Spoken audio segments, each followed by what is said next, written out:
রোগগুলো পিথিরাম ও রাইজোকোনোটিক নামক ছত্রাকের মাধ্যমে ছড়িয়ে থাকে। বীজতলায় বীজ বপনের পরপরই বীজ পচে যেতে পারে অথবা চারা গজানোর পর চারা গাছ ফ্যাকাশে দুর্বল ও লিকলিকে হয়ে যায়।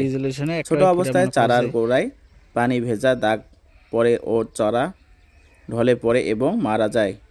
এ রোগ থেকে রক্ষার উপায় হলো মরিচের বীজ শোধন করে নেওয়া। মরিচের ক্ষেতে মাইট ও ত্রিপসের আক্রমণ দেখা যায়। প্রতিকারের জন্য ম্যালাথিয়ন প্রতি লিটার পানিতে 2 গ্রাম মিশিয়ে স্প্রে করলে এ পোকা থেকে আমরা পরিত্রাণ পেতে পারি।